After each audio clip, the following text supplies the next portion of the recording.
నమస్తే, welcome to 6 TV. నేను రచన. ఇక బులెటిన్ డీటెయిల్స్ చూస్తే కృష్ణా జిల్లా పామరులో 6 టీవీ 2026 నూతన సంవత్సర క్యాలెండర్ ను ఎమ్మెల్యే వర్ల కుమార్ రాజా ఆవిష్కరించారు. ఈ సందర్భంగా ఎమ్మెల్యే వర్ల కుమార్ రాజా మాట్లాడుతూ సామాన్యుడి ఆరు ప్రాణంగా ముందుకు దూసుకెళ్తున్న 6 టీవీ ఇంకా ఎన్నో ఉన్నత శిఖరాలు అధిరోహించాలని కోరారు. అలాగే 6 టీవీ యాజమాన్యానికి, సిబ్బందికి ఆయన ప్రత్యేక అభినందనలు తెలియజేశారు. సామాన్యుడి ఆరో ప్రాణం ఆరోగ్యం మరి వారి క్యాలెండర్ ఈరోజు నా చేతి మీదుగా ఈరోజు లాంచ్ చేయనున్నారు. వారికి అభినందనలు తెలియజేస్తున్నా.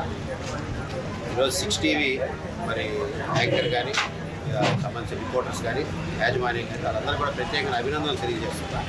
సామాన్యుడు ఆరో ప్రాణమే మా 6 టీవీ అని చెప్పడం అనేది చాలా ధైర్యం కావాలి. ఆ ధైర్యం ముందుకు ప్రదర్శించి మరి 6 టీవీ పేరుతో మరి ముఖ్యంగా నరేష్ అనే మా అందరికి సుపరిచితుడు చాలా యాక్టివ్గా పనిచేస్తున్నారు. ఆయన కోసం ప్రత్యేకంగా అభినందనలు తెలియజేస్తూ, వీక్షకులందరికీ అభినందనలు తెలియజేస్తూ అందరికీ కూడా నూతన